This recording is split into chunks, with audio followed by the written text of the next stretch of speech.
this lecture, we will continue with the discussion on virtualization in continuation to the previous lecture. Let us first look at some terminologies. We can see here this is how the traditional computer looks like, and this is after virtualization. We have already discussed this layered architecture in the last class. So this is the hardware, host operating system, and the application in our traditional system. And after virtualization, we have hardware. Then we have a layer of indirection, which is the virtualization layer, which in this diagram is sitting on top of the hardware. And on top of the this virtual layer, we have many virtual machines. And a virtual machine consists of the abstraction of hardware, and the virtual machine consists of a guest operating system and application. So a guest represents the system components that interact with virtualization layer rather than with the host, as it would normally happen. So here we are calling these as guest because they are not interacting with the hardware directly. They are interacting with the virtualization layer. Guest OS runs on top of virtual machine monitor along with applications. Then the host represents the original environment where the guest is supposed to be managed. So this is the host.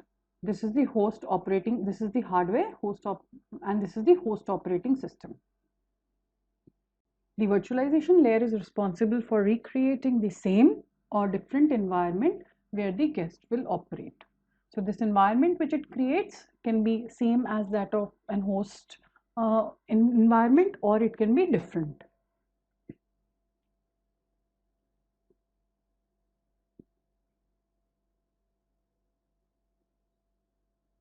So with an understanding to these terminologies, let us proceed to understand the machine reference model. Virtualization technique replaces one of the layers and intercepts the call that are directed towards it. So we saw in the layered architecture that we have hardware and then we have the host OS, and on top of that the virtual machine monitor is sitting. And then it intercepts all the calls which are made from the applications which is installed on top of VMM to the hardware. So it is very important to clearly define the separation between these layers. So this machine reference model actually defines the computing system. It defines the interface between the various layers of the computing systems. So if you see, we have three layers here. We have hardware, we have operating system, and then we have the applications, and along with the applications, the libraries for those applications. So the first interface between the hardware and the operating system. Hardware is expressed in terms of instruction set architecture. So instruction set architecture is the interface between the hardware and the operating system. That is, it is the interface between the hardware and the software. So instruction set architecture, it is more popularly known as ISA. So ISA defines the instruction set for the processor, registers, memory, and interrupt management. That is, ISA abstracts the hardware. So a particular hardware will have a particular ISA. So, and why is this ISA important? It is important for those people who are developing operating systems. So, to develop the operating system, they need to develop it for a particular hardware, and to know what that hardware is, that abstraction is provided by ISA. And it is also important for those people who are developing applications that can directly manage the underlying hardware. So for them also it is very important that they understand what ISA is.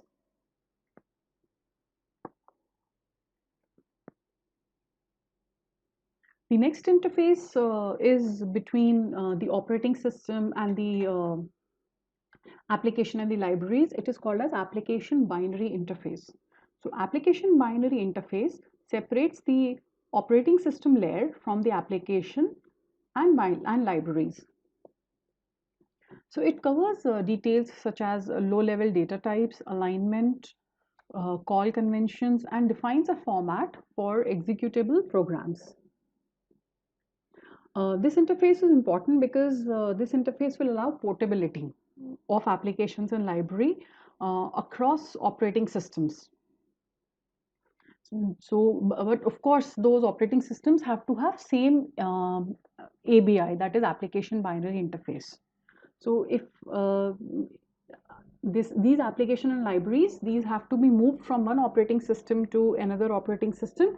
They will be portable only if those operating systems implement the same ABI. Next, the highest level of abstraction is represented by the application programming interface, API. So it is the interface of the application to libraries or to the underlying operating system.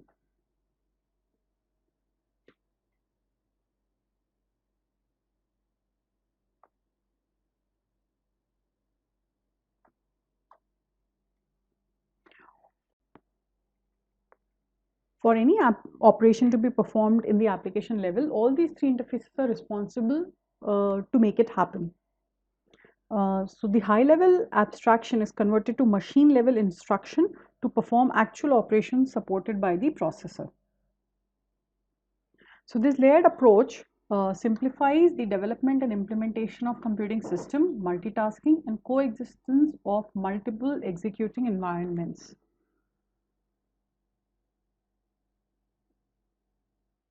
In fact, such a reference model not only requires limited knowledge of the entire computing stack, but it will also provide a way to implement and manage the shared resources.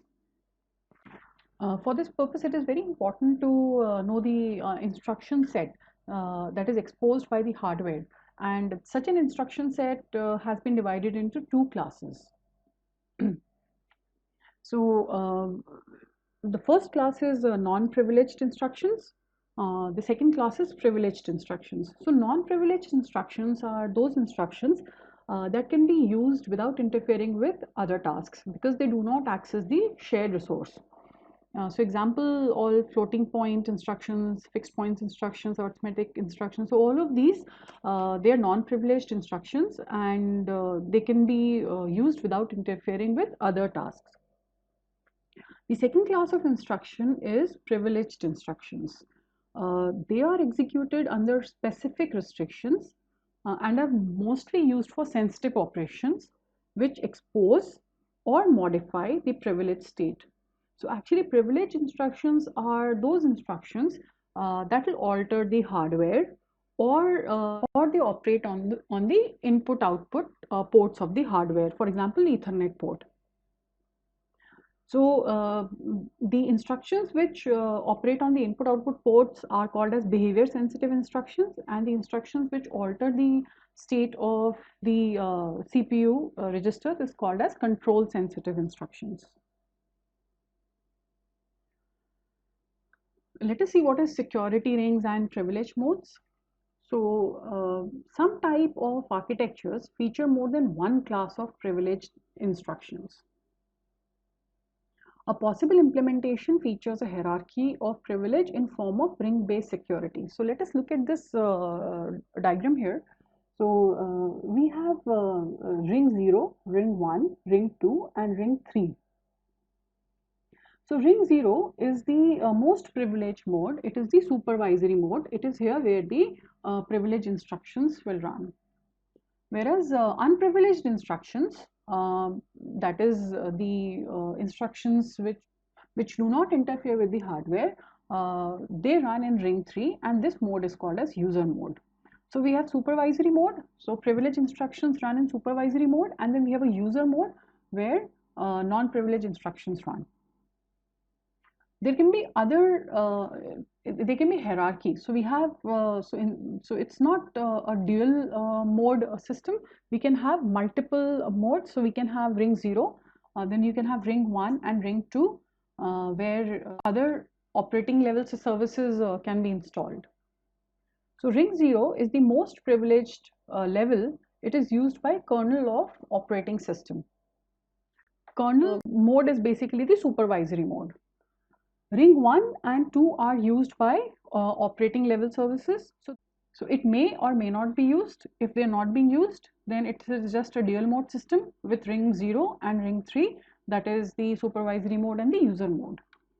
Ring 3 is the least privileged level used by users. All the current systems support at least two different modes, execution modes, that is the supervisory mode and the user mode, that is ring 3.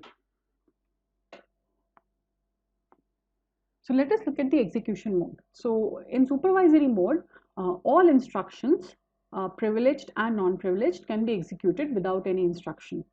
So this is called as master mode or kernel mode. So it is generally used by operating system or hypervisor to perform sensitive operations on hardware level resource. So those instructions which will alter the hardware or use the input output ports of the hardware will run in this mode. User mode, on the other hand, in that mode there are restrictions to control the machine level resources. So those instructions which will interfere with the hardware cannot run in this particular mode. So if a code running in user mode invokes privilege instructions, then hardware interrupts occur and trap the potentially harmful execution of the instruction. So basically, if a code which is running in the user mode tries to access the hardware or alter the hardware, then that particular instruction will be trapped in the hypervisor and it will be emulated there. We'll have a look, we will see this in little detail in the coming slides. So there might be some instructions that can be invoked as privileged instructions under some conditions and as non-privileged instructions under some other conditions. So to sum up, in supervisory mode, all the privileged and non-privileged instructions can be executed. It does not restrict any the execution of any instruction. However, whereas in user mode, only the non-privileged instructions can be executed, but the privileged instructions to run those, it needs to support of the hypervisor or the operating system or the hardware. So before proceeding, let us look at how these privileged instructions are run in virtual machine. So we understand that these virtual machines which are running on top of hypervisor will not be able to execute privilege instructions because these instructions will change or alter the hardware, or they will interfere with the hardware, and many such virtual machines are sharing the hardware, so that would not be possible. So virtual machine monitor or hypervisor uses several techniques to implement virtualization. We'll discuss two of those techniques. One is trap and emulate, and another one is binary translation. So in on a typical dual mode system where there are just two modes, the supervisory mode and user mode, that is ring 0 and ring 3, virtual machine can execute only in user mode. So just as physical machine has two modes, so must the virtual machine have two modes, that is the user mode and the supervisory mode, both of which run in the physical user mode. So in this, what happens is that when the guest attempts to execute a privilege instruction, it will cause a trap to the VMM in the real machine. So the VMM will then gain the control and execute the action that was attempted by the guest on the part of the guest. So if we look at this diagram here, so if there is a privileged instruction which this guest want to execute, so such an instruction would be trapped by virtual machine monitor and it will be emulated here, and then it will be, the control will be returned back to the guest. So these instructions cannot be executed without the interference of virtual machine monitor. This vCPU here is the virtual CPU. Uh, this virtual CPU does not execute any code, but it is just it represents the state of CPU as perceived by the virtual machines, the guests. So virtual CPU represents the state of CPU as viewed by the guest machines. Trap is a software generated interrupt caused by an error. So it can or by a specific request from a user program that an operating system uh, service be performed by executing a special call operation called system call. So if a privileged instruction needs to be executed, there is a call made to the VMM, that's a system call. It then traps that particular instruction and it emulates that is and updates the CPU, and then the control is returned back to the virtual machine. So this is called as trap and emulate method. But the problem is that with the privileged instruction, time is a big issue. Because see, all the non-privileged instructions will run natively on the hardware, so they provide the same performance for the guest as native applications. But privileged instructions create an extra overhead because it causes it to run slowly, because they will be trapped, emulated, and then the control has to go back. So basically, they become slow. So then it is necessary to have a restricted set of privileged instruction. Otherwise, it will cause unnecessary delay, unacceptable delay in. The next technique which we will discuss is binary translation. See, trap and emulate works fine if there is a clear distinction between privileged and non-privileged instruction. However, some CPUs do not have a clear separation of privileged and non-privileged instructions. So what will happen there is that if there is not a clear separation, then the trap and emulate procedure cannot be implemented, because it might be possible that an instruction may cause a change to hardware and is not being tracked by VMM. So there trap and emulate cannot be used. So then this problem is solved by binary translation technique. So basically it's a two-step process. So in this, what happens that the if the guest virtual CPU is in the user mode, the guest can run its own instructions natively on the physical CPU. However, if the guest vCPU is in the supervisory mode, then the guest believes that it is running in the supervisory mode. The virtual machine monitor, that is the hypervisor, it examines every instruction the guest is executing. Instructions other than special instructions run natively. However, special instructions are translated into a new set of instructions that perform the equivalent task. So with this, we understand that there are two sets of instructions, privileged instructions and non-privileged instructions. And privileged instructions can run only in the supervisory mode. And if a virtual machine, there is such instruction which originates from virtual machine, it has to be somehow handled by the um, virtual machine monitor, and it uses virtual machine monitor can use either a trap and emulate or binary translation to take care of such instructions. So let us see some important points about the hypervisor or virtual machine monitor, as it is called, VMM. So the distinction between the user and supervisory mode allow us to understand the role of hypervisor. So basically, hypervisor, it runs above the supervisory mode. That is why the name is hypervisor, because it runs above the supervisory mode. So, but in reality, there are only, there is a ring 0 and ring 3 in a dual mode system. So there is nothing above supervisory mode. So in reality, it will only run in ring 0 itself. So hypervisor run in supervisory mode, and division between the privileged and non-privileged instructions poses challenges in designing virtual machine monitor. it is expected that all these sensitive instructions they have to be executed in the privilege mode, otherwise they'll be trapped. So in order to avoid the trap, they must be executed in the supervisory mode. So without this assumption, it is impossible to fully emulate and manage the status of CPU for the guest operating system. But unfortunately, this is not true for the original ISA, which allows 17 sensitive instructions to be called in user mode. Now, this is the issue. So, we clearly understand that sensitive instructions or privilege instructions should be run in supervisory mode. But then there are 17 such sensitive instructions that can be also operated in the user mode.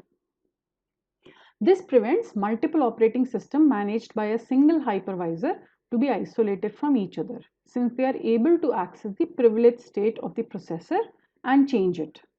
So what will happen is that if all these virtual machines which are there, they have 17 such instructions, such special instructions, privilege instructions, which can alter the state of the hardware, then all these virtual machines, they will not be isolated from each other, because any change which one virtual machine makes in the hardware will be reflected to the other virtual machine also.